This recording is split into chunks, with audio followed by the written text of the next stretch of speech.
zakaa akka itti firraa baaftan inshallah haala calculation ammatti goonu kana hordofaa isiniin jenna. Nabiin keenya salawaatu rabbi wa salaamu alayhi maalleen gaafa san jiru fi qaarra jiru tokko miti akkam godheetiin irraa baasaa jettanii nama hedduutti gaafite. Namni hedduu waa'ee zakaa maallaqa akka itti baasu isaaf mijataa miti illee beeku irra hedduun namaa jechuudha. Irra hedduun qorannoo waan kana irratti illee taasise. Hanga nalaafisatti waan irra qorannaa taasisarraa hayyoota ulamaa immaal jaan waan ja'uu fi hayyoonni ulamaa gurguddaa waa'ee maallaqaa irratti haala kamiin baasaa jira waan ja'u irratti waan hin dubbiserra isiniif qooduudhaaf inshallah hara salphatti isinii gala jeetii yaada salphisee laaffisee qopheessee jira hordofi zakaa maallaqaa jaa akkuma mata duree irra gartu zakaa maallaqaa zamana nabiyyi keenya salawaatu rabbi wa salaamu alayhi diinaara 20 irraa zakaan bahaa jaan nabiin salawaatu rabbi wa salaamu alayhi diinaara 20 jechuun arraan tana keessatti diinaara 20 jechuun yeroo irra deebisne diinaarri sun maali? Diinaara jechuun warqiidha. Warqiidhaani yeroo san keessa maallaqa warqiitiin hojjetan ture. Maallaqa warqiidhaati maallaqni sun. Diinaara 20 jechuun duuba warqii taate warqii giraama meeqaatutu diinaara 20 ta'a yoo jenne akkuma asirratti argitan kana 85tu ta'a jechuudha. 85 giraamaatutu diinaara 20 ta'a jechuudha.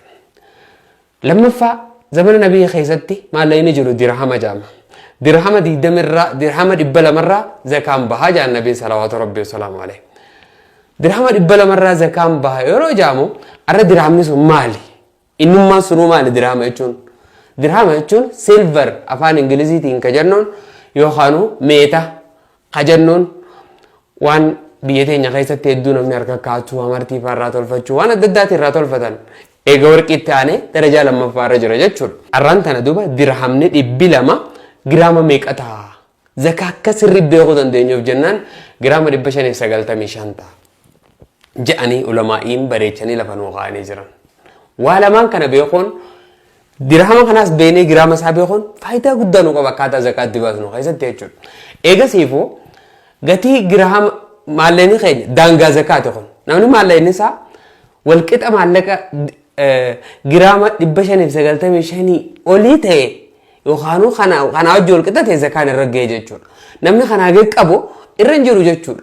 Kanaafuu maallaqa keenya eenyuun madaalchisaa deemna giraama yookaan qabeenya nuti qabnu ka zakaa irraa baasnu ka maallaqa maaliif madaalchisaa deemna giraama 595 kanaan madaalchisna. Ulamaa'iin diinaara kanaa fi dirhama kana lamaan irraa kamirratti zakaa keenya laallan kunis sirriidha lamaan irraa kamirra laallannaa jaan. Ka diinaara kana yoo furanne diinaara jechuun warqii waan ta'eef gatiin isaa baay'ee adda fagaatee jira jara kana lamaan. Jarri kun lamaan gatiin isaanii baay'ee adda fagoodha.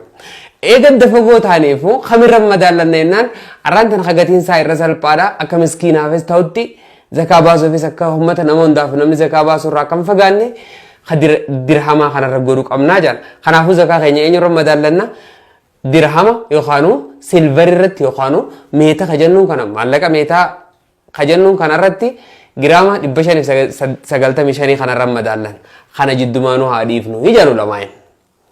Kanammoo yoo isa maallaqni isaa daarekti ka jiraatu qofatti fayyadamna maallaqa arraan tanaa ka qarshiidhaa ka waraqaa ka addunyaarra jiru kana isa kana wajjin wal madaallachuu qabnaa jedhanii isa kana filatanu lamaa'in. Eegasiifuu giraama kana jechuun maallaqa keenya meeqa tahaa yoo jette maallaqa suudiittis isuma kana giraamni tokko 1 gram of silver is equal to 50 Ethiopian birr. Akka biyya teenyaatti manuti giraamni tokko qarshii 50 Itoophiyaa birr ta'a. Akkaanaan fi ilaaletti. Akkaanii fi dukkaanota tokko dhaqee gaafadhetti. Akkuma nama amartii bituu yookaan waa bitatu dhaqee gaafatta gatiin isaa meeqa akka ta'e ni hubatta jechuudha.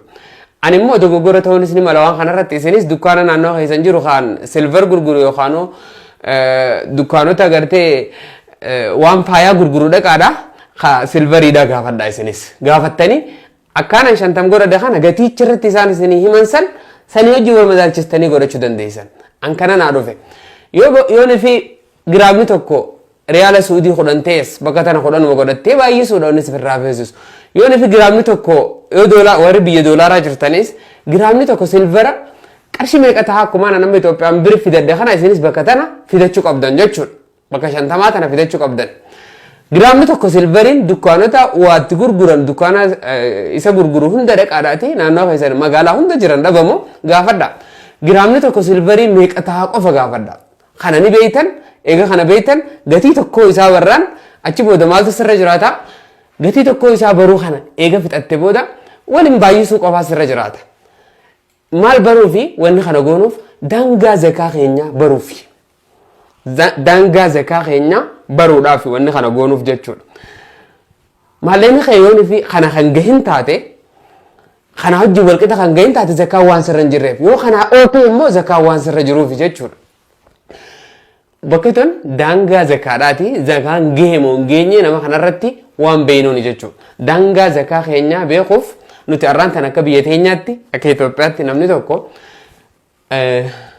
giraama kana baay'isuu 50 yoggaa goone giraama 595 baay'isuu giraama 50 birrii Itoophiyaa 50 yeroo goone birrii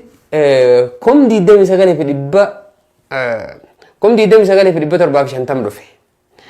Namni Itoophiyaa keessa jiru kan maallaqa waggaan irra naanne shartii zakaadhaa san guute ka qabu ka maallaqni isaa 29,750 ol tahe biyya teenya keessa irra ka jiru zakaan irratti waajiba irratti dirqama ta'a jechuudha. Wanni sii galuu qabu. Kaasii gajjiru yoo sadaqaa kanate malee humaa takka illee irra hin jiran jechuudha. Kaasii ol jiru yoo miliyoona qabaates yoo 30 qabaates 50 qabaates 60 qabaates 80 qabaates asii ol kunnaan daangaadha kun. Daangaa kanaa ol kunnaan zakaan irra wajjabe jechuudha. Anarra bakka tana gatii giraama tokkootiiniin fidadde. Gatiin giraama tokkoo nu bira 50 waan ta'eef. Ati si bira yoo gatiin giraama tokkoo doolaara ka ta'u ta'e doolaara 5 ta'e yookaan doolaara 4 ta'e yookaan doolaara 2 ta'e bootaa tana naqadhu kaalkuleeshina kee godhadhu asirra waan sii dhufsan daangaan zakaa keetii akkas akka ta'u beeki. Biyya jirtu hundatti biyya feete jiraadhu.